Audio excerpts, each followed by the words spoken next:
2022 সালের আলিম পরীক্ষার সাধারণ বৃত্তি ও মেধাবৃত্তির তালিকা প্রকাশ হয়েছে। বিজ্ঞপ্তিটি প্রকাশ হয়েছে 14 মার্চে। অর্থাৎ আপনারা 2022 সালের আলিম স্তরের পরীক্ষার ফলাফলের ভিত্তিতে বোর্ডের মেধাবৃত্তি ও সাধারণ বৃত্তি প্রদান। তো ভিউয়ার্স, এখানে যে তালিকা যারা বৃত্তি পেয়েছেন তাদের তালিকা এখানে প্রকাশ করা হয়েছে। এবং আপনারা এই ভিডিওতে আরেকটা জিনিস আপনাদেরকে স্পষ্ট করে দেব যে এই বৃত্তিতে যারা বৃত্তি পেয়েছেন তারা মাসিক কত টাকা করে পাবেন এবং সেই টাকাটি আপনাকে কিভাবে উত্তোলন করতে হবে সেই নিয়ম।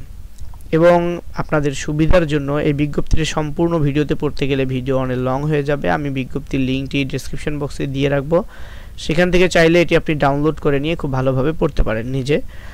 এখানে আমি আপনার মাসিক হারে যে টাকা পাবেন সেই টাকার বর্ণনাটা এখানে দিয়ে দেওয়া আছে। আলিম পরীক্ষার ফলাফলের উপর বৃত্তির সংখ্যা, মাসিক হার, মেয়াদ।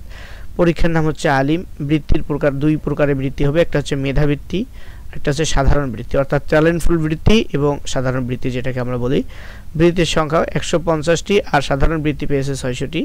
বৃত্তির হার মাসিক, এক মাসে যারা মেধাবৃত্তি পেয়েছে তারা পাবে 750 টাকা করে মাসে, আর যারা সাধারণ বৃত্তি পেয়েছে তারা পাবে 350 টাকা করে মাসে। তো 750 টাকা হারে বার্ষিক এককালীন হচ্ছে 1800 টাকা। এটা হলো আপনার এককালীন আপনাকে প্রদান করা হবে যে 1800 টাকা। এটা আপনার বই ক্রয় বাবদ আপনাকে দেয়া হবে এককালীন, সেটা এই হিসাবের বাইরে, আপনার মাসিক হিসাবের বাইরে আপনাকে এককালীন এই টাকা দেওয়া হবে। যারা মেধাবৃত্তি পেয়েছে তাদের দেওয়া হবে 1800 টাকা, আর যারা সাধারণ বৃত্তি পেয়েছে তাদেরকে দেওয়া হবে 750 টাকা। এটা কিন্তু আপনার মাসিক হারের সাথে যুক্ত হবে না, এটা এক্সট্রা টাকা আপনারা বই কেনার জন্য পাবেন। আর বৃত্তির মেয়াদ থাকবে 3, 4 বা 5 বছর কোর্সের মেয়াদ অনুযায়ী। অর্থাৎ আপনার এই বৃত্তির টাকাটা আপনি পাবেন যারা ডিপ্লোমাতে ভর্তি হবেন 4 বছর বা 5 বছর মেয়াদি কোর্স। আপনার পুরো কোর্স কমপ্লিট করতে যে সময়টা লাগবে ফুল সময় ধরে আপনি উপবৃত্তি পেতে থাকবেন। যারা ডিগ্রিতে বা ফাজিলে ভর্তি হবেন তাদের বৃত্তিতে পাবেন 3 বছর বা 2 বছরের কোর্স বা 4 বছরের কোর্স যারা যেভাবে করবেন, কেউ করবেন আপনার অনার্স করবেন, তো যেভাবে করবেন। মূল কথা হচ্ছে এখানে বুঝাইছে যেটা যে অনেকগুলো আছে 3 বছরের কোর্স, 4 বছরের কোর্স, সর্বোচ্চ 5 বছরের কোর্স। তো যে বছরের কোর্স করবেন আপনার কোর্স চলাকালীন ফুল সময়টাতে আপনি এই বৃত্তির টাকা পেতেই থাকবেন। এবার প্রশ্ন হলো এই টাকাটা আপনি কিভাবে পাবেন, এটা কোথায় কি করবেন। এই বিষয়ে বৃত্তির অর্থ উত্তোলন ও বন্টন সম্পর্কে এখানে বলে দেওয়া হয়েছে। এই তথ্যগুলো আপনাকে অবশ্যই G2P পদ্ধতিতে EFT যে সার্ভার আছে সেই সার্ভারে আপনাকে এন্ট্রি দিতে হবে। সেই এন্ট্রিটি সরাসরি আপনি দিতে পারবেন না, এটার জন্য এখানে বলে দেওয়া আছে যে আপনাকে কি কি করতে হবে। এই যে বৃত্তির যে হিসাব যে খোলা হয়েছে, আপনার এই যে বিজ্ঞপ্তিটা দিয়েছে এখানে আমি একটু বলে দিচ্ছি আপনাদেরকে। বৃত্তির গেজেটে বৃত্তিপ্রাপ্ত শিক্ষার্থীদের বৃত্তি বরাদ্দকৃত অর্থ G2P পদ্ধতিতে EFT এর মাধ্যমে ব্যাংক হিসেবে প্রেরণের নিমিত্তে বাংলাদেশ তফসিলভুক্ত অনলাইন সুবিধা সম্পন্ন ব্যাংক অ্যাকাউন্ট খুলে হিসাব নম্বর ভর্তিকৃত প্রতিষ্ঠানে 7 দিনের মধ্যে আবশ্যিকভাবে জমা প্রদানের জন্য শিক্ষার্থীদের নির্দেশ প্রদান করতে হবে। শিক্ষার্থীদের বৃত্তির অর্থ G2P পদ্ধতিতে EFT এর মাধ্যমে সরাসরি শিক্ষার্থীদের ব্যাংক হিসেবে প্রেরণ করা হবে। এই টাকাগুলি সরাসরি আপনার ব্যাংক হিসাবে আসবে। এটি আপনি যে প্রতিষ্ঠানে ভর্তি হবেন, অনার্সে, ডিগ্রিতে বা ফাজিলে যেখানেই ভর্তি হন না কেন, ভর্তির 7 দিনের মধ্যে আপনি যে বৃত্তি পেয়েছেন এই কপিটা, এটা ডকুমেন্ট, আপনার ছবি সহ এগুলো সব কাগজপত্র কি লাগবে না লাগবে এগুলো সবগুলো আপনি যে প্রতিষ্ঠানে ভর্তি হয়েছেন ভর্তির 7 দিনের মধ্যে সেখানে এগুলো আপনাকে জমা দিতে হবে। এবং সকল বৃত্তিপ্রাপ্ত শিক্ষার্থী বিনা বেতনে অধ্যয়নের সুযোগ লাভ করবে। যেই প্রতিষ্ঠানে হয় না কেন, যদি সেখানে আপনার কাছে কোনো বেতন দাবি করে তাহলে আপনি এই বিজ্ঞপ্তি তাদেরকে দেখাতে পারবেন এবং চাইলে আপনি উপরস্থ কোনো কর্মকর্তার সাথে সেটা নিয়ে আলোচনা করতে পারবেন। তাহলে প্রতিষ্ঠান অবশ্যই এটার জন্য জবাবদিহি করতে হবে, কারণ এটার কোনো নিয়ম নেই। যারা বৃত্তি পেয়েছে, মেধাবৃত্তি, সাধারণ বৃত্তি, তাদের কিন্তু সম্পূর্ণরূপে পড়ালেখার প্রাতিষ্ঠানিক যে মাসিক বেতন সেগুলো কিন্তু সম্পূর্ণরূপে মওকুফ। তো এখানে তারপরে বলা হচ্ছে সরকারি অনুমোদিত কোনো শিক্ষা প্রতিষ্ঠান বৃত্তিপ্রাপ্ত শিক্ষার্থীদের নিকট থেকে মাসিক বেতন দাবি করবে না।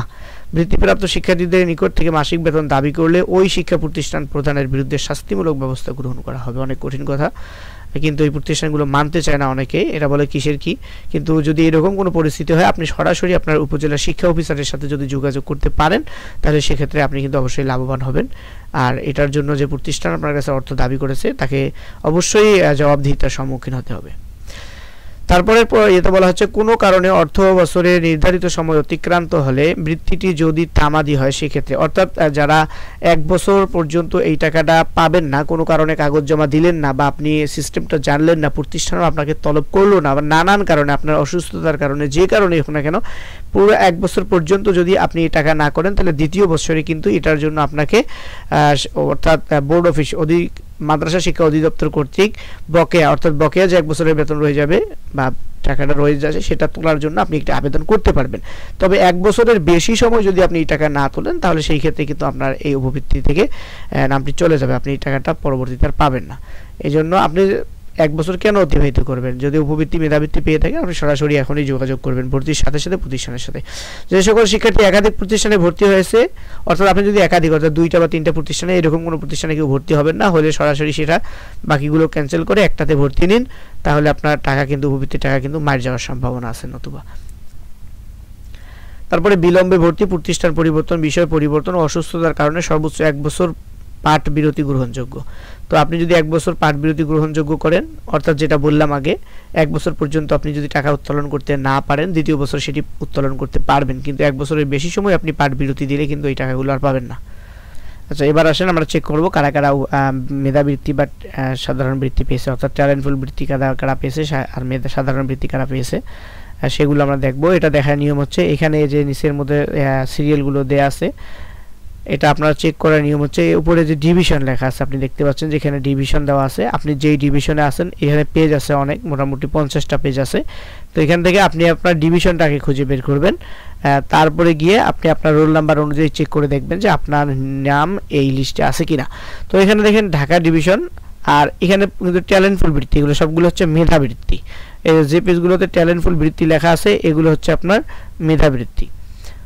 তো এখানে ট্যালেন্টফুল যে বৃত্তি আছে এখানে আপনি চেক করবেন, এখানে হচ্ছে এগুলো সিরিয়াল নাম্বার আর এগুলো হচ্ছে আপনার রোল নাম্বার। আপনি যে এইচএসসি বা আলিম পরীক্ষা দিয়েছেন সেই রোল নাম্বারগুলো হচ্ছে এগুলো, এটা হচ্ছে আপনার নাম আর এটা হচ্ছে আপনার প্রতিষ্ঠানের নাম।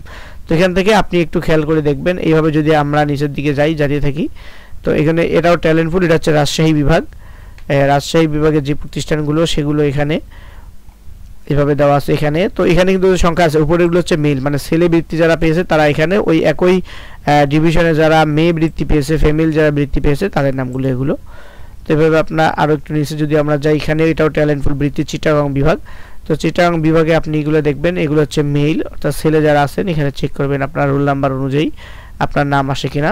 তো একইভাবে আপনি এইভাবে সবগুলো চেক করতে পারেন। এটা হলো বরিশাল বিভাগ, এটাও ট্যালেন্টফুল বৃত্তি। এইভাবে আমরা পেজগুলো চেক করতে গেলে অনেক সময় লাগবে, আপনি চাইলে এটা মোবাইলেও চেক করতে পারবেন, যেগুলো জেনারেল বৃত্তি অর্থাৎ সাধারণ বৃত্তি চিটাগং বিভাগ। তো এইভাবে আপনি কিন্তু সাধারণ বৃত্তিগুলো চেক করে নিতে পারেন, এই যে ট্যালেন্টফুল বৃত্তি, তারপর সাধারণ বৃত্তি আপনার এটাও চিটাগং বিভাগ।